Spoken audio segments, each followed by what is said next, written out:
여호와여, 나의 대적이 어찌 그리 많은지요. 일어나 나를 치는 자가 많으니이다. 많은 사람이 나를 대적하여 말하기를 그는 하나님께 구원을 받지 못한다 하나이다. 셀라. 여호와여, 주는 나의 방패시요 나의 영광이시요 나의 머리를 드시는 자이시니이다. 내가 나의 목소리로 여호와께 부르짖으니 그의 성산에서 응답하시는도다. 셀라. 내가 누워 자고 깨었으니 여호와께서 나를 붙드시니로다. 천만인이 나를 에워싸 진친다 하여도 나는 두려워하지 아니하리이다. 여호와여, 일어나소서. 나의 하나님이여, 나를 구원하소서. 주께서 나의 모든 원수의 뺨을 치시며 악인의 이를 꺾으셨나이다. 구원은 여호와께 있사오니 주의 복을 주의 백성에게 내리소서. 셀라.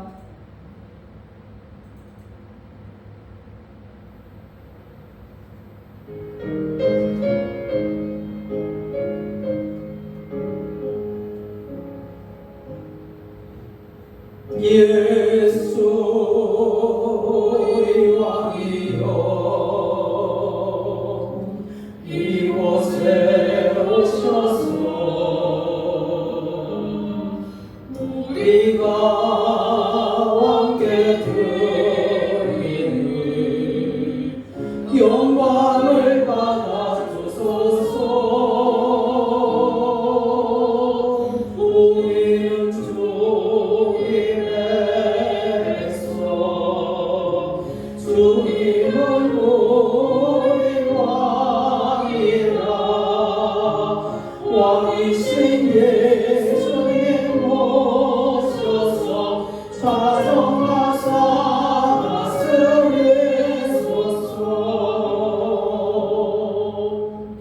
예수 우리 주시여,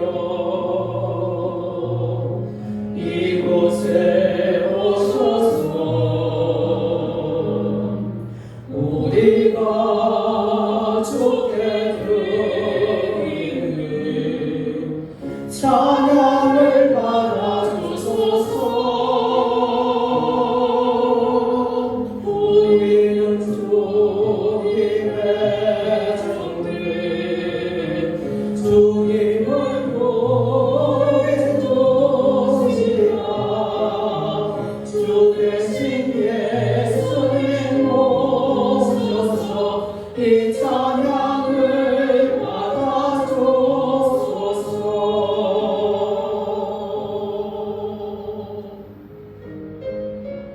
예수 그리스도 안에서 사랑하는 여러분, 우리 죄를 속량하시기 위해 십자가에서 죽으신 예수 그리스도를 마음에 깊이 생각합시다. 진실로 예수님은 하나님의 아들로 이 땅에 오셨으며 나의 죄 때문에 속죄 제물이 되사 십자가에서 못 박히시고 죽으시고 다시 살아나시사 우리를 영원한 하나님 나라로 인도하시는 분이십니다. 예수 그리스도 안에서 사랑하는 여러분, 로마서 10장 9절에서 네가 만일 네 입으로 예수를 주로 시인하며 또 하나님께서 그를 죽은 자 가운데서 살리신 것을 네 마음에 믿으면 구원을 받으리라고 말씀하고 계십니다. 믿으시면 아멘 하시기를 바랍니다. 그렇습니다. 십자가에서 못 박히신 예수님을 믿는 것이 은혜요 영생이요 축복입니다. 그러나 우리 중에 아직도 예수님을 믿지 않는 분이 계십니까? 걱정하지 마시기를 바랍니다. 먼저 예수님께 믿음의 고백을 하시기를 바랍니다. 오늘 십자가에 못 박히신 예수 그리스도를 마음에 믿어 작정하시기를 바랍니다. 에베소 2장 8절은 이렇게 말씀하고 계십니다. 너희는 그 은혜에 의하여 믿음으로 말미암아 구원을 받았으니 이것은 너희에게서 난 것이 아니요 하나님의 선물이라. 선물은 무엇입니까? 가진 자가 주고 싶은 자에게 주는 것이 선물이 아닙니까? 또 그 선물을 간절히 받고자 하는 자에게 주시는 것도 선물입니다. 그리스도 안에서 사랑하는 여러분, 오늘 그 선물을 간절히 받고자 하는 마음으로 우리 예수님께 기도합시다. 로마서 10장 10절의 말씀입니다. 제가 선창하면 여러분도 큰 소리로 따라 하시길 바랍니다. 사람이 마음으로 믿어 의에 이르고 입으로 시인하여 구원에 이르느니라. 예수님, 저도 십자가에서 못 박히신 예수님을 믿고 싶습니다. 예수 그리스도의 이름으로 기도드리옵나이다. 아멘. 다같이 사도신경으로 신앙 고백하겠습니다.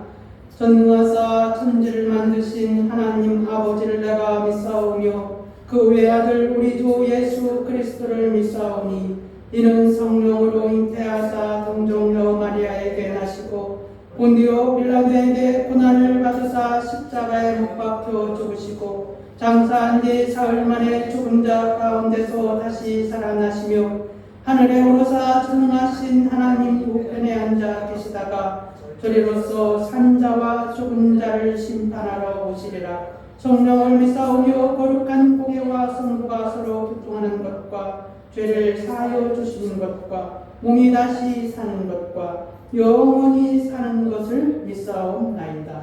아멘.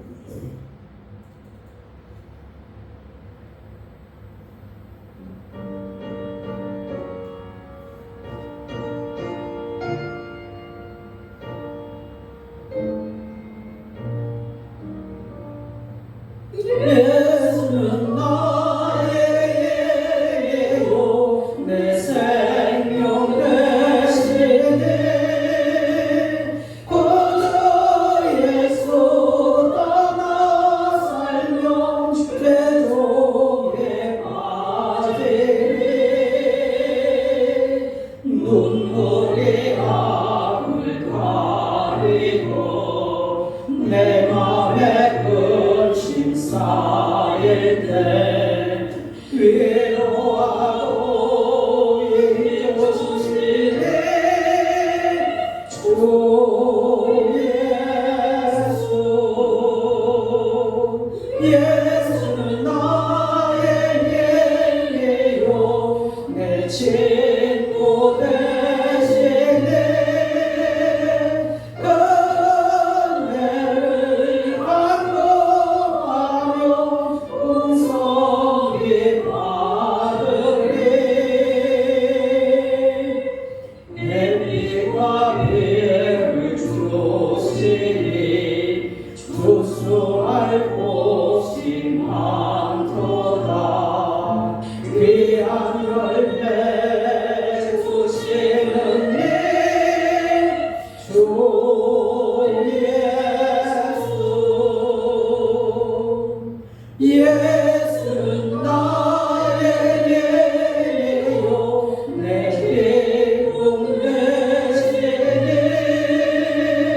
그 명령을 준행하여 늘 충성하겠네. 주야로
하나님이여 주의 평단력을 왕에게 주시고 주의 공의를 왕의 아들에게 주소서.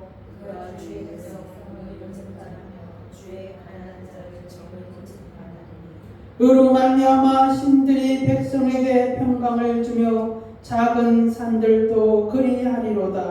그가 가난한 백성의 억울함을 풀어주며 빈한 자의 자손을 구원하며 압박하는 자를 꺾으리로다. 그들이 해가 있을 동안에도 주를 두려워하며 달이 있을 동안에도 대대로 그리하리로다. 그들의 후에 그 위에 내리는 비같이 땅을 적시는 소나무리같이 내리리니 그의 날에 의인이 흥황하여 평강의 풍성함이 달이 닿을 때까지 이르리로다. 그가 바다에서부터 바다까지와 강에서부터 땅끝까지 다스리리라. 다같이 모든 왕이 그의 앞에 굴복하며 모든 민족이 다 그를 섬기리로다. 아멘.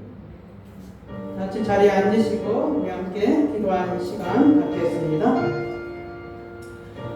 전능하신 하나님 아버지 감사합니다. 감사합니다. 참으로 죄로 말미암아 죽을 수밖에 없었던 저희를 주께서 불쌍히 여기시옵고 우리를 죄 가운데서 구원하여 주시기 위하여서 주님이 몸소 십자가에서 달려 죽으시고 우리를 다시 살리시기에 부활하시고 영원한 하나님의 나라의 처소에 계셔서 우리를 그것으로 인도하시기 위해서 우리 가운데서 주의 성령으로 역사하여 주심을 감사를 드리옵나이다.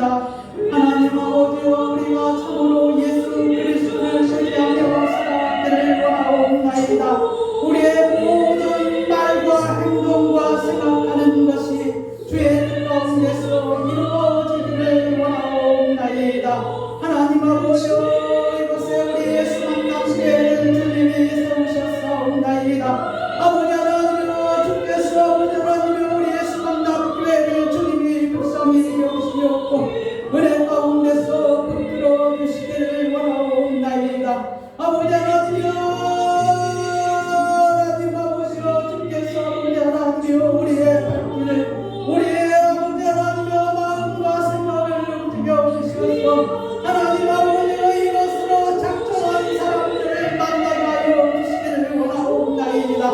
아버지 하나님이여 우리의 입술을 걸려서 주의 복음을 증거할 때 하나님 아버지여 주께서 성령으로 역사하여 주셔서 저들의 마음에 감동이 되게 하여 주시옵고 저들 속에서 아버지 하나님이여 하나님의 영이 일어나게 하여 주시옵고 우리 예수 만남교회로 인도하여 주시기를 원하옵나이다.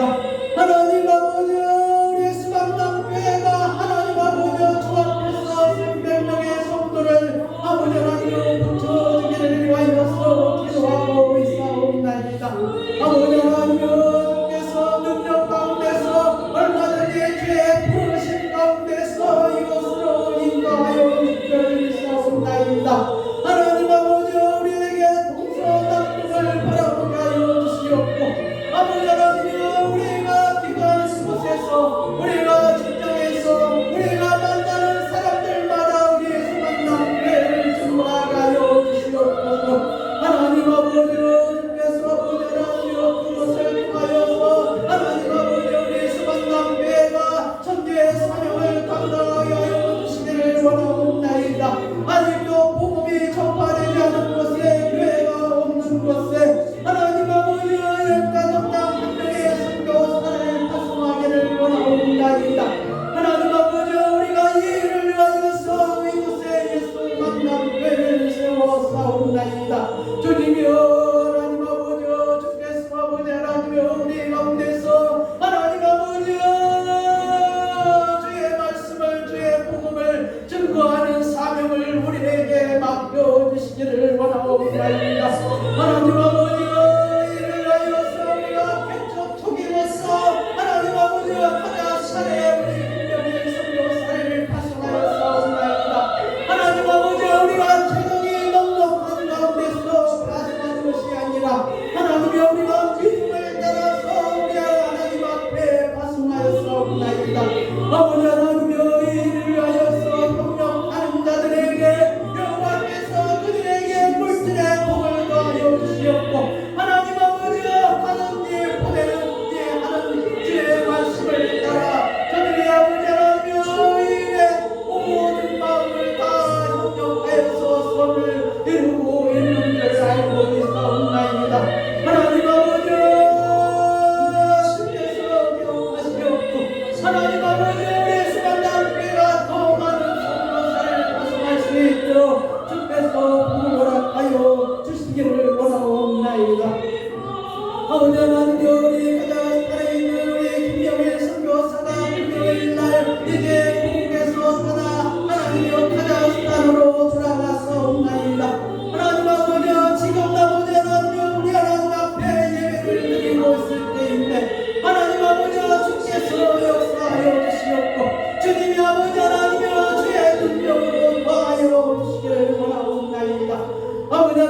역사하여 주시옵소서. 우리에게 하늘의 기쁨을 허락하여 주시기를 원하옵나이다. 아버지 하나님이여, 사옵나이다, 사옵나이다, 사옵나이다, 사옵나이다.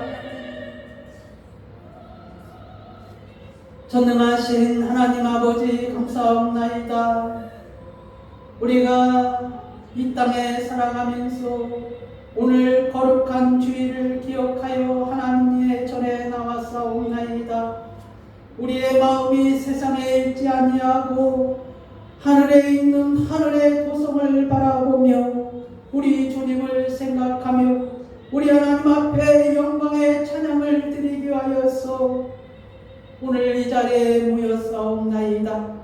하나님 아버지여, 우리의 마음의 소원을 아시는 주님께서 각자의 마음의 소원을 주님이 이루어 주시옵고, 저들의 아버지 하나님이여, 주님 앞에 기도하는 모든 내용들이 여호와께서 들으시옵고 우리 주 예수 그리스도로 말미암아 그 뜻이 이루어지게 하여 주시기를 원하옵나이다. 하나님 아버지여, 가정의 문제를, 자녀의 문제를, 하나님 아버지여, 직장의 문제를 가지고 또 질병의 문제를 가지고 우리 하나님 앞에 기도할 때 주께서 성령으로 역사하여 주셔서 하나님 아버지여 들으시옵고 응답하여 주시옵고, 하나님 아버지여 이를 통하여서 그들의 입에서 찬송의 소리가 나오게 하여 주시기를 원하옵나이다. 아버지 하나님이여, 주께서 역사하여 주실 줄 믿사옵나이다. 주님 감사하며 예수 그리스도의 이름으로 기도드리옵나이다. 아멘. 오늘 하나님의 말씀은 고린도전서 15장 35절에서 49절입니다.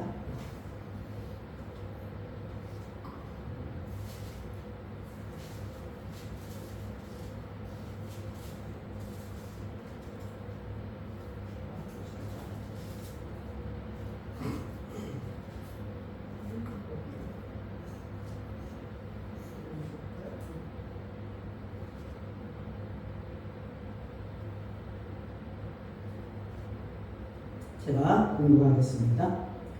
누가 묻기를 죽은 자들이 어떻게 다시 살아나며 어떠한 몸으로 오느냐 하리니, 어리석은 자여, 네가 뿌리는 씨가 죽지 않으면 살아나지 못하겠고, 또 네가 뿌리는 것은 장래의 형체를 뿌리는 것이 아니요 다만 밀이나 다른 것의 알맹이 뿐이로되, 하나님이 그 뜻대로 그에게 형체를 주시되 각 종자에게 그 형체를 주시느니라. 육체는 다 같은 육체가 아니니, 하나는 사람의 육체요, 하나는 짐승의 육체요, 하나는 새의 육체요, 하나는 물고기의 육체라. 하늘에 속한 형체도 있고 땅에 속한 형체도 있으나, 하늘에 속한 것의 영광이 따로 있고 땅에 속한 것의 영광이 따로 있으니, 해의 영광이 다르고 달의 영광이 다르며 별의 영광도 다른데 별과 별의 영광이 다르도다.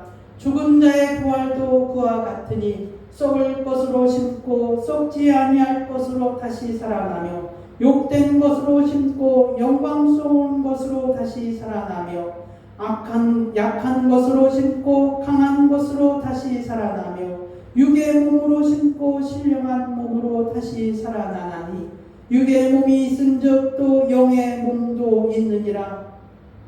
기록된 바 첫사람 아담은 생명이 되었다함과 같이 마지막 아담은 살려주는 영이 되었나니, 그러나 먼저는 신령한 사람이 아니요 육의 사람이요 그 다음에 신령한 사람이니라. 첫사람은 땅에서 났으니 흙에 속한 자이거니와 둘째 사람은 하늘에서 나셨느니라. 무릇 흙에 속한 자들은 저 흙에 속한 자와 같고, 무릇 하늘에 속한 자들은 저 하늘에 속한 이와 같으니, 우리가 흙에 속한 자의 형상을 입은 것 같이 또한 하늘에 속한 이의 형상을 입으리라. 아멘. 찬송가 370장 찬양 부르는 우리 오정미 성도 나오셔서 기도 올려드리겠습니다.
은혜로우시며 사랑이 많으신 하나님 아버지, 한 주간도 저희를 지키시고 보호하셔서 오늘 이 거룩한 주일 아침 주님의 전으로 나와 예배드릴 수 있도록 인도해 주심을 감사드립니다.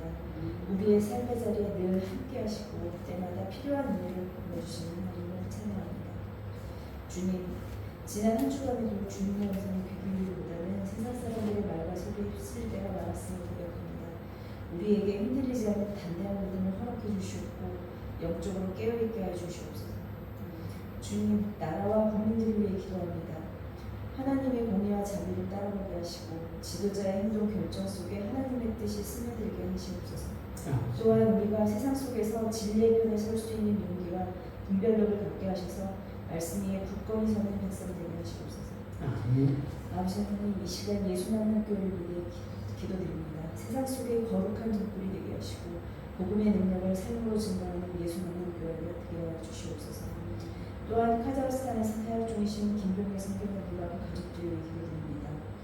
낯선 문화와 언어 속에서도 주님의 사랑을 전하기 위해서 자신의 삶을 드린 선교사님의 수고를 기억하여 주시고 아직 완쾌되지 않은 것 때문에 지치지 않도록 힘과 위로를 더하여 주시옵소서.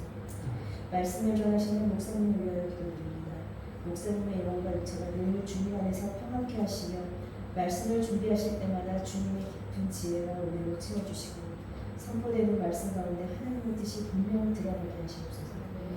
변함없는 사랑으로 우리를 인도하여 주실 것을 믿사오며 이 모든 말씀 우리 주 예수 그리스도의 이름으로 기도드립니다.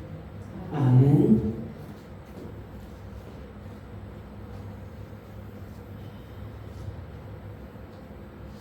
어제는 점심을 먹으면 저녁까지 먹었죠. 그래도 저는 이제 저녁 한 9시 정도에 밥을 다시 먹었습니다. 그랬더니 우리 사모가 그렇게 먹고도 저녁이 들어가냐.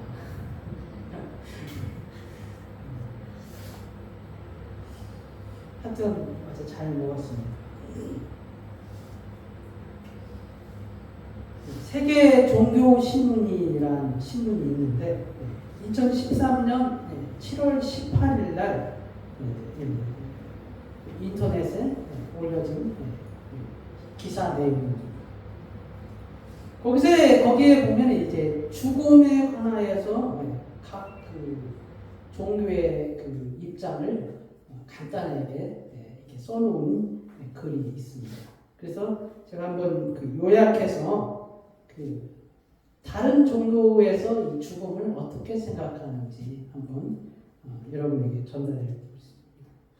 한국의 이제 무속 신앙에서 이 죽음을 어떻게 생각하냐면은 이제 돌아가셨다 그 표현을 많이 하잖아요. 우리가 사람들이 죽으면 우리 이제 그리스도인들은 이제 돌아가셨다는 표현은 잘 쓰지를 않죠. 그래서 이제 어떤 사람들은 그 이제 우리 여러 이제 친구들 중에 목사도 있고 예수 믿는 사람도 있고 장로도 있고 그런데 그 카톡에 보면 이제 제가 엊그저께가 깜짝 놀랐어요. 이제 내가 분명히 목사님으로 알고 있는데 삼가 조의를 표합니다라고 표현을 했더라고요. 우리 예수 믿는 사람들은 죽은 자를 위하여서 기도하지 않죠. 죽은 자를 위해서 그분의 명복을 빌지는 않아요. 그건 이제 하나님이 이미 죽은 자는 우리가 그 산 자를 위해서 기도하지 죽은 자를 위해서 죽은 영혼을 위해서 기도하는 것은 아니에요. 근데 이 삼가 조의를 표합니다. 이거 뭡니까? 죽은 자를 위해서 기도하는 것이나 다른 거죠. 개인 톡으로 이야기를 하려다가 그냥 잘난치 안 하고 그냥 내버려뒀어요. 그런데 이제 그 목사님이신데 그러면 안 되죠. 근데 저는 항상 이제 죽은 그런 그게 올 때마다 슬픔을 당한 친구, 슬픔을 당한 누구, 그리고 그의 가족들에게 주님의 사랑과 위로를 전합니다. 이렇게 항상 씁니다. 어쨌든 이제 한국 무속 신앙에서 이 죽음은 육체에서 영혼이 떠나버리면 정말 죽은 것이고 그 영혼은 만약 그 영혼이 다시 그 육체 속으로 돌아오면 살아난다 이렇게 생각하고 있습니다. 그래서 이제 죽음을 돌아가셨다고 하는 것도 이 세상에서 살다가 늙어서 수명이 다해가지고 저 세상으로 돌아가서 살게 된다는 의미를 가지고 있다고 합니다. 그다음에 이제 유교에서 이 죽음은 어떻게 표현하냐면 공자가 이제 제자인 게르라는 사람이 있는데 게르가 공자에게 이렇게 물었다고 합니다. 죽음이 무엇입니까? 라고 물었는데 공자가 대답하기를 태어나는 것도 모르는데 어찌 죽음을 알리요? 많은 말은 하긴 해요. 태어나는 건 모르죠. 하나님이 창조하셨기 때문에 태어난 것도 모르죠. 그래서 이제 태어난 것도 모르는데 어찌 죽음을 알요라고 했을 때 이제 유교는 특별히 이 내세관을 갖고 있지 않다고 보는 것이죠. 근데 어떻게 해서 이제 유교가 이제 이 종교가 됐냐 하면은 유교는 이제 특별히 제사 지내는 행위 때문에 종교로서 이렇게 보고 있는 것이죠. 무엇입니까? 이 제사 행위가 이루어질 때 이 죽은 영혼들이 이승에서 살아남아 있는 후손들의 정성과 기도에 감흥을 한다고 이렇게 보는 거예요. 그래서 이제 제사를 그렇게 지내는 거예요. 네? 죽은 영혼이 살아있는 후손들이 그 제사를 지내는 거예요. 그래서 이제 제사를 그렇게 지내는 거예요. 그래서 이제 제사를 그렇게 지내는 거예요. 네? 죽은 영혼이 살아있는 후손들이 그 제사를 지내는 거예요. 그래서 이제 제사를 그렇게 지내는 거예요. 네? 죽은 영혼이 살아있는 후손들이 그 제사 행위를 통하여서 뭐예요? 그걸 제사할 때 사람들 뭐 하나도 순서도 틀리지 않고 막 그렇게 하려고 했잖아요. 뭐지? 붉은 것은 어디 어쩌고저쩌고 하잖아요. 그러게 뭡니까? 그러한 그 후손들의 정성과 기도를 통하여서 죽은 영혼이 거기에 탑복한다는 것이죠. 그게 이제 유교 사상에서 말하는 죽음이에요. 그다음에 이제 도교 사상에서 이 죽음을 어떻게 보냐면은 삶은 죽음의 동반자, 죽음은 삶의 시작이다. 이렇게 그 기사에서 이렇게 표현을 했더라고요. 그래서 이제 도교는 원래 중국의 민간 신앙이, 도교는 중국에 있는 그 민간 신앙이 우리나라로 이렇게 넘어온 거거든요. 그래서 이제 신선설을 중심으로 이들은 뭐예요? 불로장생을 주 목적으로 하는 그러한 자연 종교라고 할 수가 있어요. 그래서 도교는 죽음을 문제시하지 않고 죽음을 단지 자연 변화의 일부로서 도에 의하여 자기들의 도교 사상에 의하여 지배되는 것으로 이제 그렇게 이해를 했어요. 그 다음에 이제 불교에서의 죽음은 뭡니까? 삶과 죽음을 초월하는 열반의 경지가 최고의 가치다는 것이죠.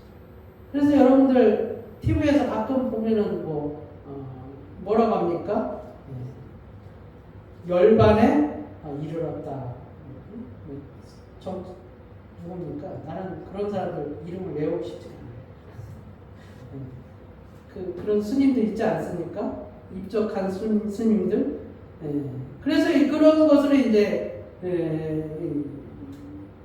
그 죽음이라는 것을 실상을 초연하는 것보다는 어떤 높은 차원의 어떤 그 진리를 체득함으로써 현실의 죽음의 이 문제가 극복되는 것이 불교의 입장이라는 것이죠.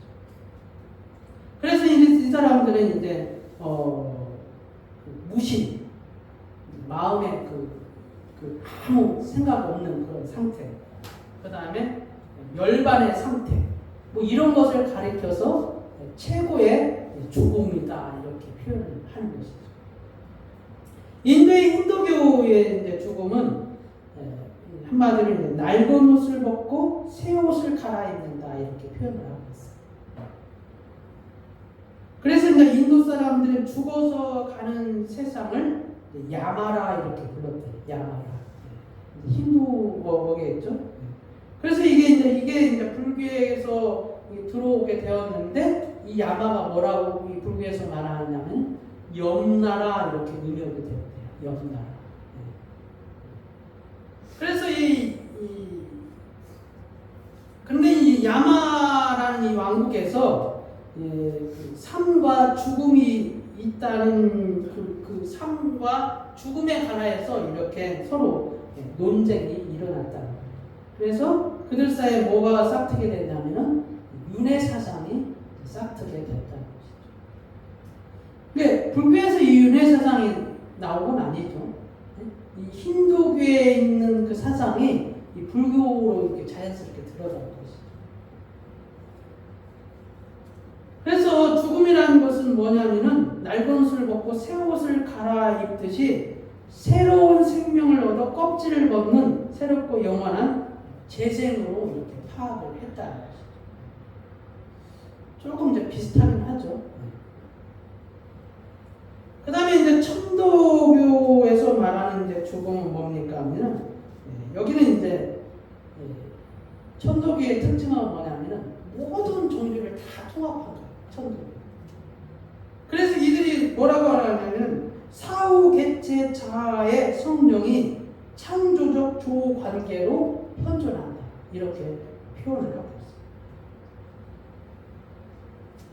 그래서 이 천도교의 사상은 뭐냐면 이제 인내천 사상으로 발전하죠. 그래서 그들은 이제 생명의 부활체로서 다시 부활한다는 영생관이나 피안색의 영계로 옮겨져 이렇게 이제 영생하는 사상은 없는데 어쨌든 무엇이옵니까? 지상 천국에서 이루어질 때까지 영생한다고 믿고 있는 영생. 우리가 말하는 이제 뭐 부활하는 그런 개념은 아닌데 영생한다는. 그다음 이슬람에 있어서 말하는 죽음은 종말이 아닌 자 고통에서 해방이라 이렇게 표현을 하고 있습니다.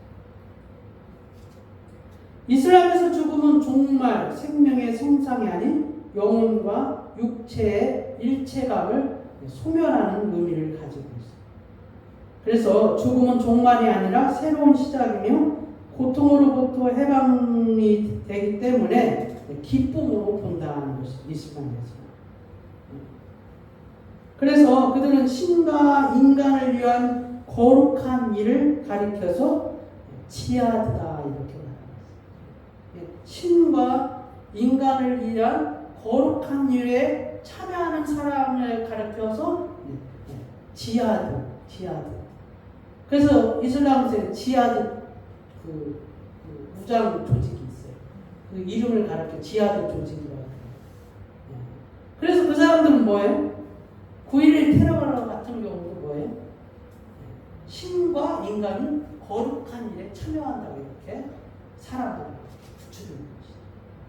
그래서 그들은 이제 그게 정당화되는 거예요. 그래서 그들은 죽으면 낙원으로 간다는 믿음을 갖고 있어요. 근데 이슬람은 이제 성경에서 조금 이렇게 나온 거니까. 그 다음에 이제 일본 종교의 신도의 사상, 신도가 있는데 그들이 이제 말하는 죽음은 뭐냐면은 죽음은 더러운 것이다 이렇게 생각을 하고 있어요. 그래서 그것을 좀 유교사상과 비슷하죠. 그것을 이제 후손들이 받아들여서 정화를 시켜줘야 된다는 거예요. 자기 이제 사람들이 죽었으면은 살아있는 사람들이 뭐예요? 그것을 이제 깨끗하게 정화시켜줍니다. 그게 이제 일본의 신도 사상. 그래서 일본처럼 종교라고 해야 되나? 무속 신앙이라고 해야 되나? 일본은 그냥 만지는 것마다 다 종교예요, 종교. 다 신들이 있어요. 그런 이제 이 민족이 일본 민족이죠. 그리스 신화에서 이제 나오는 죽음은 삶과 죽음을 지상과 이제 지하로 구분했어요. 이게 살아있는 것은 뭡니까? 지상에서 이 땅에서 사는 거고, 그들이 죽는다는 건 뭐예요? 지하 세계에서 간다는 것이죠. 그 다음에 이집트는 이제 육체와 영혼의 분리 현상이 죽음이다 이렇게 표현하고 있습니다. 네. 그렇다면 이제 그리스도인들이 생각하는 이제 죽음은 뭐냐 하는 것이죠. 네, 그리스도인들. 우리의 영혼은 최후의 심판이 있기까지는 영혼은 음부 또는 낙원에 머물고 육체는 흙으로 돌아갑니다. 우리 그리스도인이 성경에서 말하는 죽음에 관해서 뭡니까? 우리의 영혼은 뭐예요? 음부나 낙원에 가고 육체는 어디를 간다고요? 흙으로 돌아갑니다. 그래서 최후 심판과 부활이 있을 때까지는 그 머무는 단계를 중간 상태라고 해야 되나? 좀 표현은 그렇지만 카톨릭께서 말하는 연옥의 개념이 아니라 어쨌든 중간 상태가 있다고 봐야 돼요. 중간 상태. 예수님이 다시 오실 때까지는 어떤 중간 상태가 있다고 보아야 된다는 것이죠. 우리 영혼이 머무는 곳이에요. 그 중간 상태가. 그래서 이 창세기 3장 19절에 보면 네가 흙으로 돌아갈 때까지 얼굴에 땀을 흘려야 먹을 것을 먹으리니 네가 그것에서 취함을 입었습니다. 너는 흙이니 흙으로 돌아갈 것이니라 하시니라. 예, 인간을 창조할 때부터 하나님이 인간의 육체는 뭐라고요? 흙이다. 흙. 그래서 흙으로 돌아간다는 것이죠. 근데 이제 영혼은 음부로 내려간다 이렇게 표현하고 있습니다. 영혼. 그래서 여러분 음부는 위가 있고 아래가 있어요. 위가 있고 아래가 있어요. 영혼은 음부는 뭐예요? 위가 있고 아래가 있어요. 그래서 의인들이 머무는 곳은 위고 그 다음에 악인들이 머무는 곳은 아래. 이거 어디서 알 수가 있습니까? 네? 이거 어디서 알 수가 있어요? 이거 어디서 성경에서 나오네? 이거? 모르세요?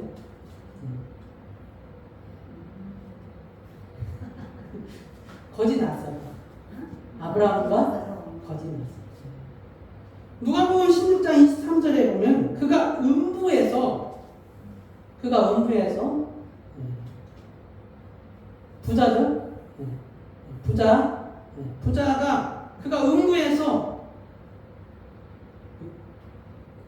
고통 중에 눈물을 들어 멀리 아브라함과 그의 품에 있는 낫사를 보고. 여러분 이 말씀 잘 보시면 뭐예요? 그가 음부에서 눈을 들어 보니까 위죠. 음부 위죠. 음부 위를 이렇게 보니까 거기에 누가 있다고요? 거기 나사로와 아브라함이 있었다. 그래서 음부는 뭐예요? 위와 아래가 나눠져 있다. 그런데 거기가 뭡니까? 그 음부와 위와 아래에 뭐가 있다고요? 16장 26절에 뭐예요? 우리 사이에, 너와 우리 사이에 뭐예요? 큰 구렁텅이가 놓여 있어서 여기서 너에게 건너가고자 하되 갈 수도 없고 거기서 우리에게 건너올 수도 없게 하였느니라. 그죠? 그러니까 이 이제 중간 상태가 있다고 보는 거예요. 그래서 아브라함과 거진 나사로가 이 악인 이 부자가 이 서로 음부지만 뭐예요? 그 음부 사이에 위는 아브라함과 나사로가 있고 밑에는 부자의 악인이 있어요. 그런데 건너갈 수가 없다. 올 수도 없고. 그 다음에 이제 예수님은 그 영혼을 낙원으로 간다고 말씀하셨어요. 낙원으로. 누가복음 23장 43절에 뭐예요? 오늘 네가 나와 함께 낙원에 있습니다. 강도를 그 십자가에 못 박혀 있는 한 강도에게 말하는 것이죠. 그래서 낙원은 구원받은 영혼이 부활을 기다리며 머무는 곳으로 이해를 해야 한다는 것이죠. 그래서 낙원은 영어로 말하면 무슨 말입니까? 파라다이스. 영어로 파라다이스. 이게 이제 낙원이라는 뜻이죠. 이 낙원은 이제 에덴 동산을 가리켜서 파라다이스라 이렇게 말하고 있습니다. 창세기 2장 8절에 그 동방의 에덴 동산을 창설하시고 여기 이제 이 에덴 동산이 뭐예요? 파라다이스라는 것이죠. 그리고 이제 고린도후서 12장 4절에 바울이 이 삼층천을 표현하는 단어가 있습니다. 뭡니까? 무익하나마 내가 부득불 자랑하니. 바울이 뭐예요? 이게 무익하지만은 그 아무 그 유익한 것은 아닌데 그렇지만 내가 뭐예요? 부득불. 내가 할 수 없이 자랑하는데 주의 환상과 계시를 말하니라. 바울이 환상과 계시를 본 거예요. 근데 뭐라고 하는 겁니까? 내가 그리스도 안에 있는 한 사람을 아노니 그는 14년 전에 셋째 하늘에 이끌려 간 자라. 누굽니까? 셋째 하늘에 이끌려 간 자가 누구예요? 네? 14년 전에 바울이 고백하고 있는 거예요.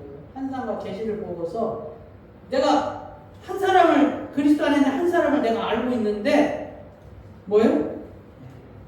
14년 전에 하늘에 이끌려 간 자라. 누굽니까? 네? 누구예요?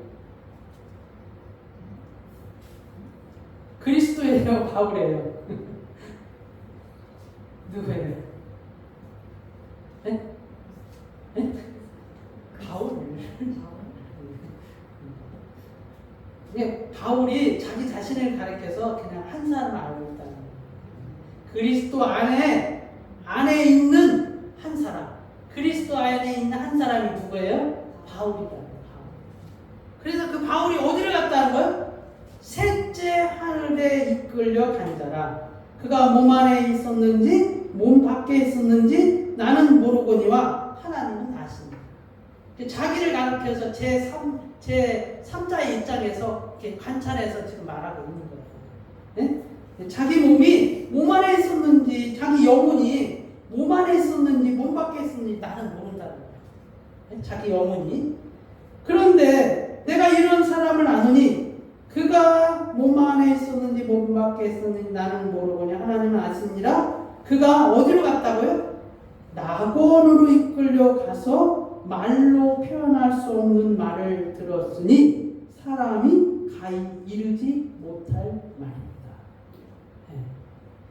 근데 이제 바울이 자기가 낙원에 갔다는 표현을 이렇게 표현을 한 거예요. 셋째 하늘에 14년 전에 어떤 사람이 있었는데 그 사람이 그리스도께서 나를 하늘로 이끌려 갔는데 그게 셋째 하늘이었다. 근데 거기에 가서 보니까 내가 어디로 갔나 이렇게 보니까 그게 낙원이었다.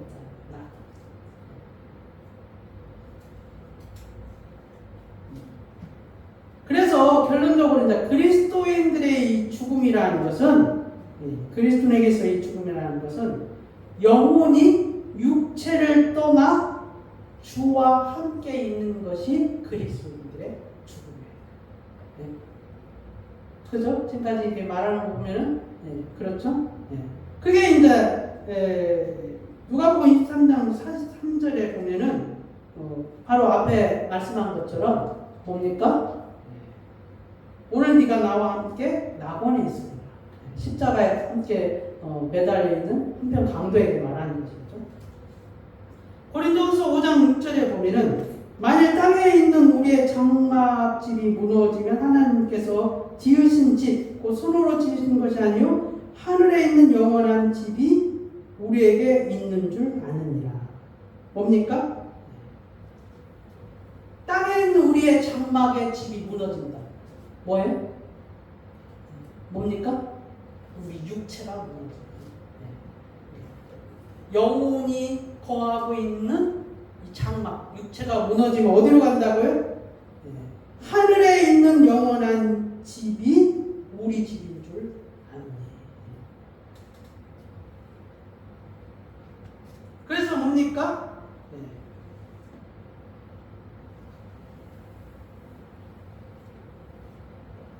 그래서 뭡니까? 4절에 고린도후서 5장 4절에 참으로 이 장막에 있는 우리가 짐진 것 같이 탄식하는 것을 벗고자 함이 아니요.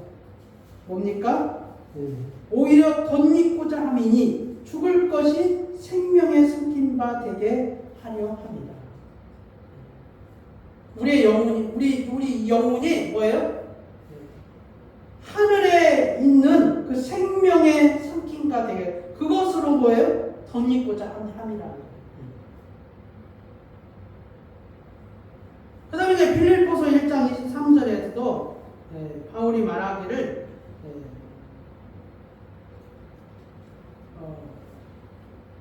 만일 1장 22 열매 이질인데 무엇을 택하여야 하는지 나는 알지 못하노라. 내가 그 불사에 끼었으니 차라리 세상을 떠나서 그리스도와 함께 있는 것이 훨씬 더 좋은 일이라. 그렇게 하고 싶으나 내가 육신으로 있는 것이 너희를 위하여 더 유익하리라. 뭡니까? 육신을 떠나서 바울이 그리스도와 함께 있는 것이 훨씬 더 좋은 일이라는 것이다. 그 다음에 이제 예수를 믿는 사람이 구원 얻는 자가 영원히 그 살 장소는 새 하늘 새 땅이라고 불리는 천국이라. 이렇게 우리가 죽어서 가는 곳이 천국이다 이렇게 표현하고 있습니다. 계시록 1장 21장 1절 4절에서 그렇게 말하고 있습니다. 그러면 악인은 어떻게 됩니까?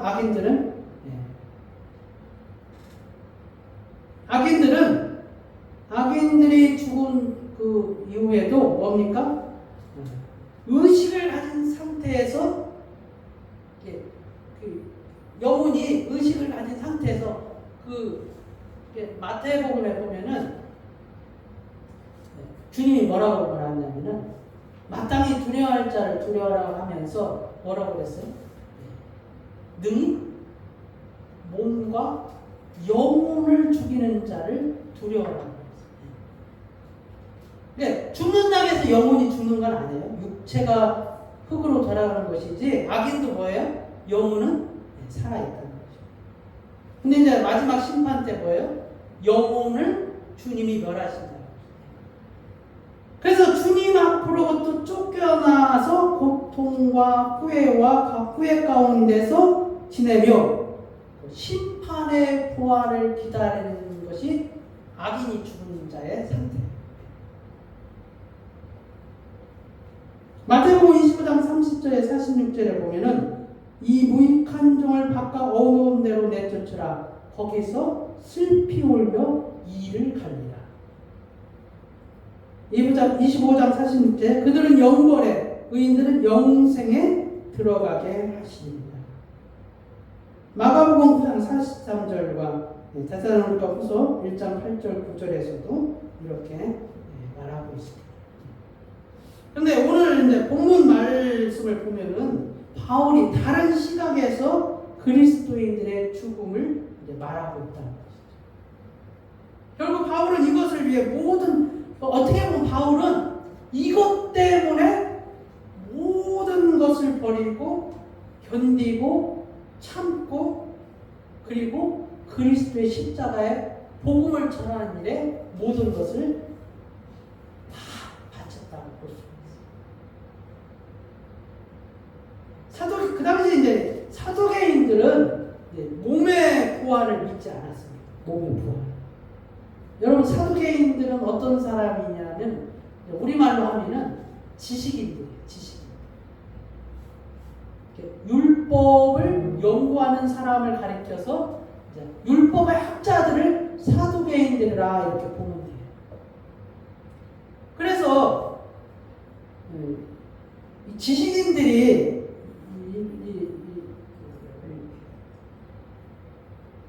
예수님을 잘 못 믿죠. 이 사두개인들은 또 예수님을 잘 믿지를 못합니다. 그런데 이제 이 사두개인들 중에 아마도 제가 추측하건데 뭐예요? 사두개인들 중에 기독교로 개종한 사두개인이 있었던 것 같아요. 네? 이 사두개인들 중에 기독교로 개종한 사두개인이 있는 것 같아요. 그래서 이 사람들이 뭐라고 그랬어요? 오늘 15장 35절에 뭐라고 했어요? 바울이 말하기를 어떤 사람들이 말하기를 어떤 사람이 말을 한다는 거예요. 뭐예요? 죽은 자 가운데서 부활이 없다고 말한다. 죽은 자 가운데서 부활이 없다고 말한다는 것이죠.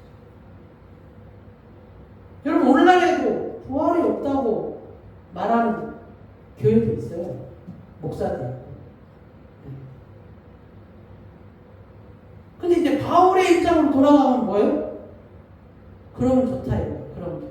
그럼 부활이 없다고 한번 해보자고 하잖아요. 거예요. 그러면 부활이 없다. 너희 말대로 만약에 죽은 자의 부활이 없다 하자. 그럼 어떻게 된다는 거예요? 예수 그리스도 다시 살아나지 못하였다. 만약에 부활이 없다 그러면은 예수 그리스도도 다시 살아나지 못하였다. 그 다음에 뭐예요? 그 부활하신 예수님을 전파하는 우리도 헛되다. 우리가 전파하는 그 모든 게 다 헛되다. 다 거짓말이다.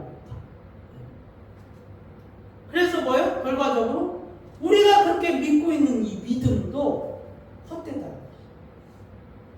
그 믿음도 거짓이다. 그래서 뭡니까? 우리는 하나님의 거짓 증인이야. 왜 거짓 증인입니까? 하나님이 그리스도를 다시 살리셨다고 우리가 말하는 그것이 증언하는 거잖아요. 모든 사람들 앞에서 하나님이 그리스도를 다시 살리셨다고 말하면서 복음을 증거하고 있잖아요. 그래서 거짓 증인이야. 거짓 증인. 우리가 그렇게 말하고 있기 때문에 만약에 너희 말대로 죽은 자의 부활이 없다면 우리가 거짓 증인입니다. 그래서 결국 우리는 우리 믿음도 헛되고 우리는 여전히 죄 가운데 있고 그리고 그리스도 안에서 죽은 자도 망한 것이나 다른 것. 우리뿐만 아니라 그동안 그리스도 안에서 죽은 순교자들이 헛된 죽음이에요. 그래서 어떻게 된다는 거예요? 바울이 뭐라고 표현했어요? 우리가 모든 사람 가운데서 뭐예요? 가장 불쌍한 사람, 가장 불쌍한. 부활이 없다면, 부활이 없다면은 결과적으로 가장 불쌍한 사람.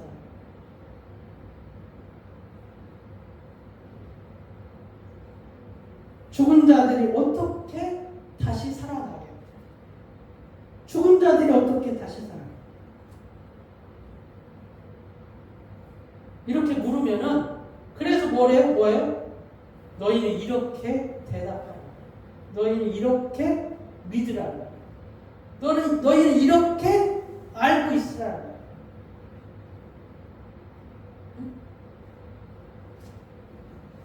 뭡니까? 누가 묻기를 죽은 자들이 어떻게 다시 살아나며 어떠한 몸으로 오느냐 라고 했을 때 여러분 뭐라고 설명할 거예요? 네? 바울이 기가 막히게 씨로 비유해요. 씨. 뭡니까? 네가 뿌리는 씨가 죽지 않으면은 살아나지 못한다. 여러분 시감자 있죠? 시감자. 네?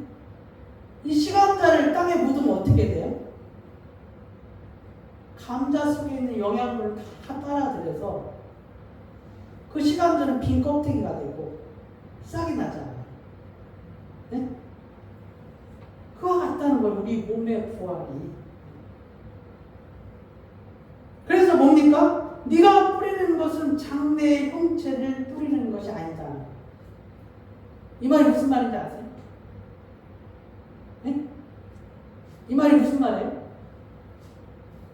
네가 뿌리는 씨는 장래의 형체를 뿌리는 게 아니라는 거예요. 네? 무슨 말이에요?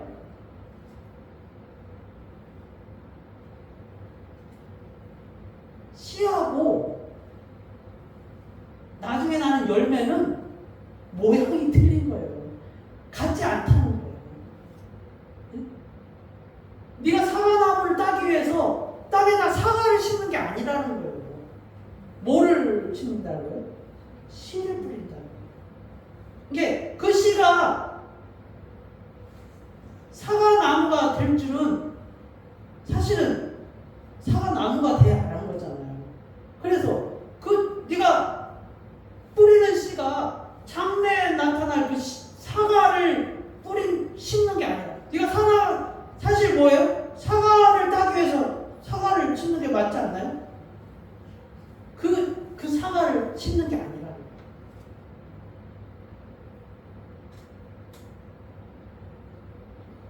그래서 그리스도의 부활은 지금 현재 우리가 그럼 그리스도의 부활이 뭐라는 거예요? 그리스도인들이 부활한다는 게 그 무슨 말이에요? 그러면은 우리 육체가 뭐예요?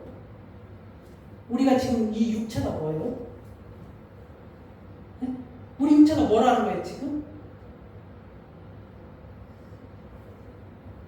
장래에 나타날 형체가 아니라 네? 씨앗이. 아까 말했죠. 씨앗하고 형체는 틀리다고요. 우리가 지금 이 땅에 살아가면서 다시 부활할 거잖아요. 근데 이게 우리가 씨앗이라고요. 이 비유를. 우리 몸이, 우리 육체가 씨앗이라고, 씨앗.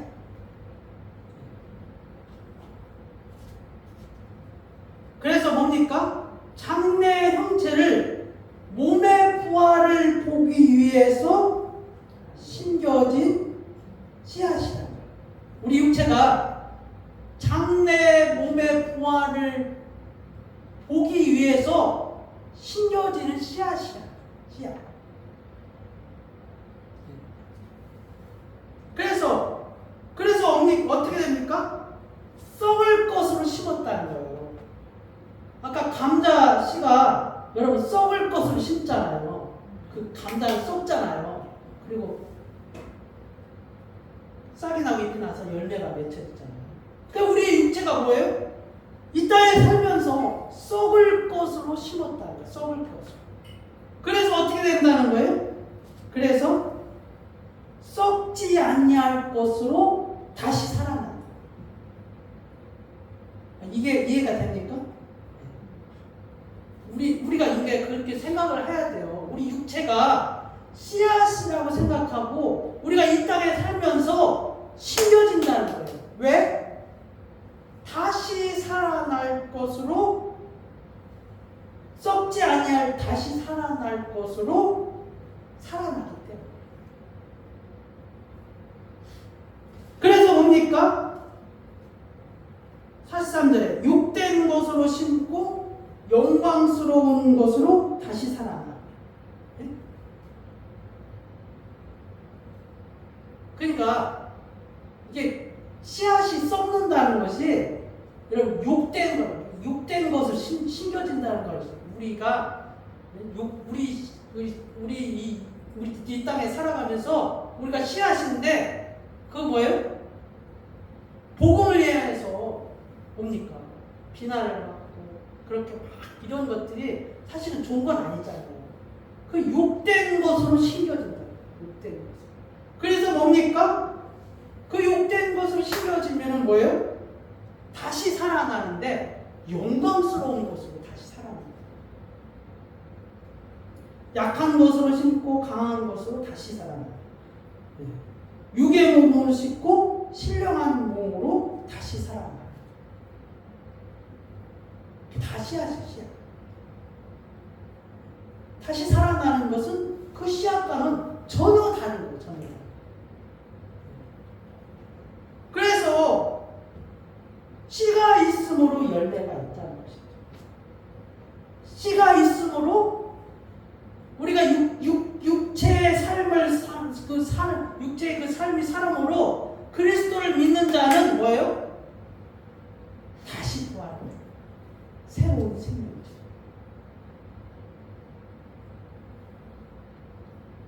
그래서 그게 뭡니까?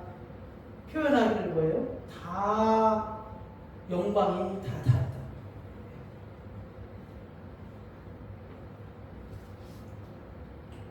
(15장 44절에) 첫사람은 땅에서 났으니 흙에 속한 자이거니와 둘째 사람은 하늘에서 나십니다.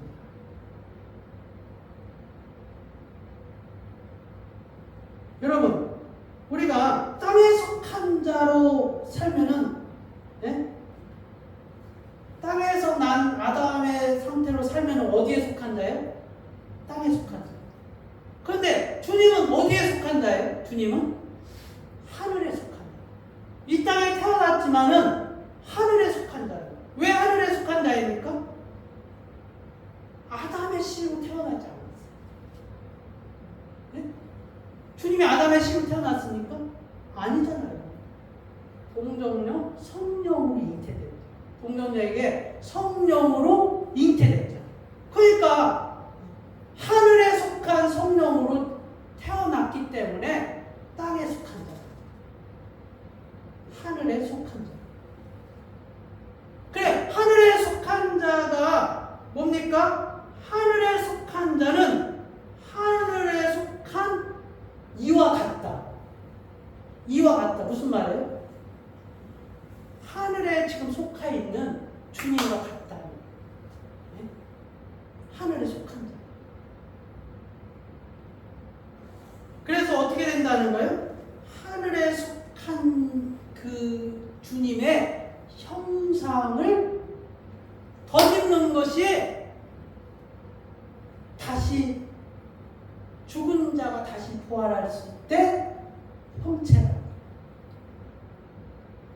네?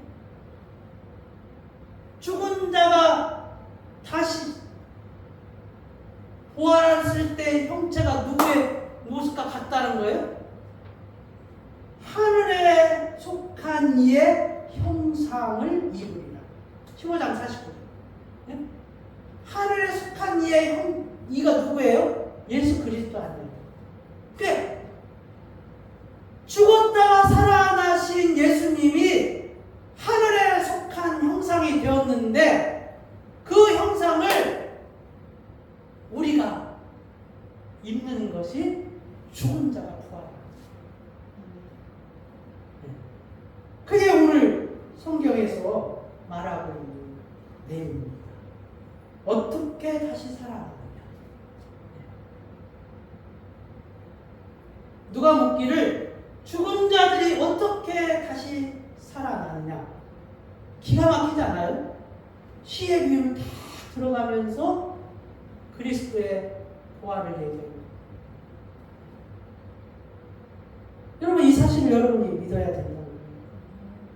여러분, 막연히 그냥 부활, 그렇게 생각하지 마시고 바울의 이 논리정연한 근거를 여러분의 머릿속에 박혀 있어야 된다는 거예요. 우리가 그렇게 해서 부활하는 거구나. 우리가 다시 살아날 때는 그렇게 해서 다시 살아나는 거구나. 이 바울의 이 시의 비유의 근거를 여러분이 갖고 있어야 부활 신앙이 흔들리지 않는다고. 그냥 부활이 뭐지? 다시 살면 어떻게 사람이 다시 살아나지? 이런다니까요. 그러면 그 논리가 없으면은 여러분 헷갈린다니까. 네? 이 부활 신앙의 이 논리적인 이 바울의 신앙을 여러분 꼭 그 논리적인 근거를 가지고 있어야 돼요. 여러분이. 네? 지식이 이게 하나님의 지식이에요. 이게 다른 게 지식이 아니라 이게 하나님의 지식이라고요. 세상 사람들도 지식을 가지고 있어야 힘이 있고 그 말의 발언력이 파워가 있잖아요. 그 지식이 있기 때문에 파워가 있거든요. 여러분, 부활의 그 파워가 뭐예요? 지식이 없기 때문에 파워가 없는 거예요. 부활을 그래서 못 믿는 거예요. 그런데 오늘 바울이 여러분에게 말합니다.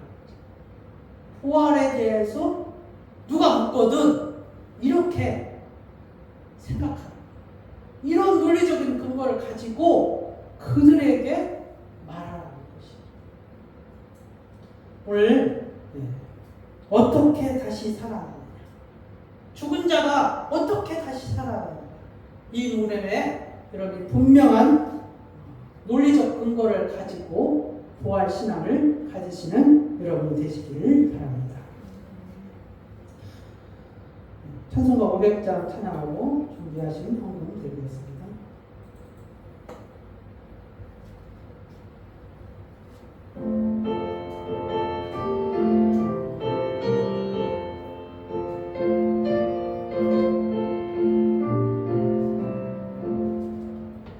물 위에 생명줄 던지거라. 누가 저 형제를 모아라. 우리의 가까운 형제니 이 생명줄 누가 던지거라. 생명 물속에 빠져간다. 생명줄 던져 생명줄 던져 지금 던지어라. 너발 생명줄 던지어라. 형제여 너 지지체 마라. 보아 저 형제 빠져간다. 이곳저곳 나오소서 기다라. 생명줄 던져 생명줄 던져 물속에 빠져간다. 생명줄 던져 생명줄 던져 지금 던지어라. 너서 생명줄 던지어라. 저 형제 지쳐서 얻어린다. 시원 바르실래 거센 폭파 저 형제를 입술로 몰아간다. 생명줄 던져 생명줄 던져 물속에 빠져간다. 생명줄 던져 생명줄 던져 지금 못 던지어라. 위험한 바라고 지나고 건너편 너의 이름이 형제여 지지체 않아. 그 생명줄 던져서 구원하라. 생명줄 던져 생명줄 던져 물속에 빠져간다. 생명줄 던져 생명줄 던져 지금 던지어라.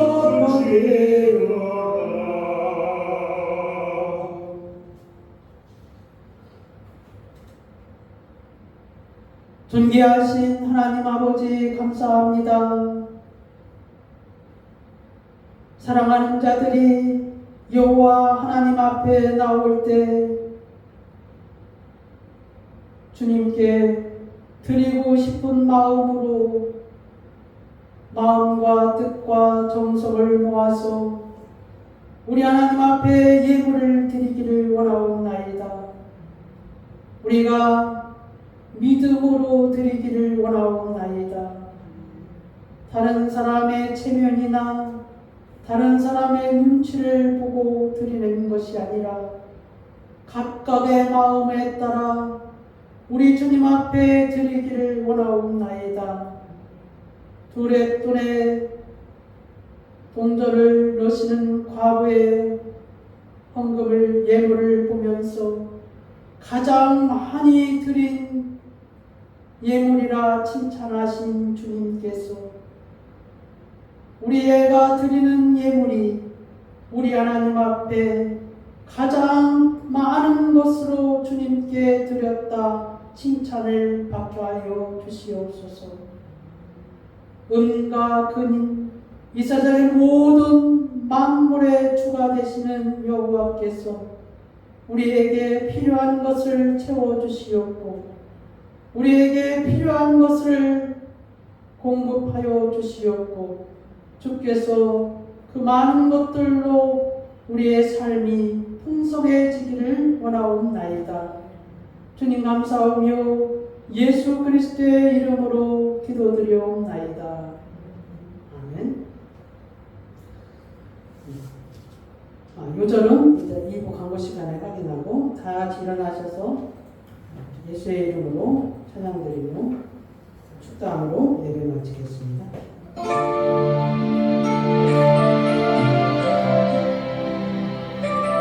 예수 그리스도 그 이름은 능력이 있습니다. 그 이름을 높여드리며 승천합시다. 할렐루야. 예수의 이름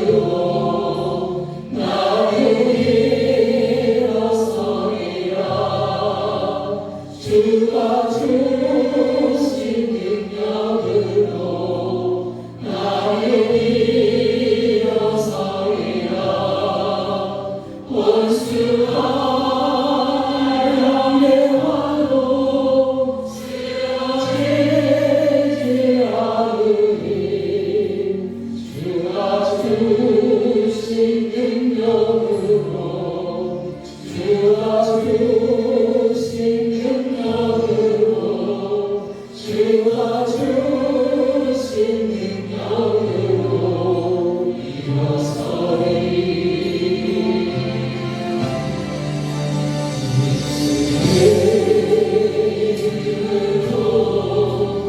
나는 일어서리라 주가 주신 능력으로 나는 일어서리라 모습가 날 향해 와도 쓰러지지 않으리 주가 주신 능력으로 주가 주신 능력으로 주가 주신 능력으로 일어서리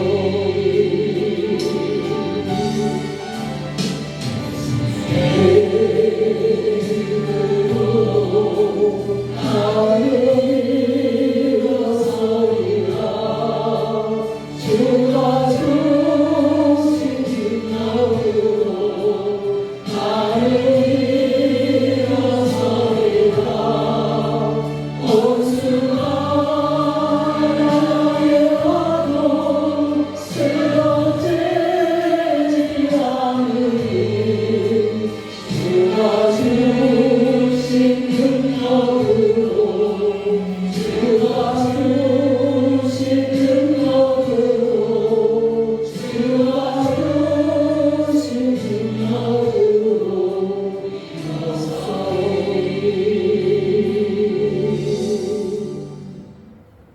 지금은 우리 구주 예수 그리스도의 은혜와 하나님 아버지의 말로 다할 수 없는 사랑과 성령의 교통 충만 내주하심이 오늘 어떻게 다시 살아나느냐는 제목에 답을 얻는 자들 위해 그리고 우리 예수 만남 교회 위에 이제로부터 영원히 함께 있을지어다.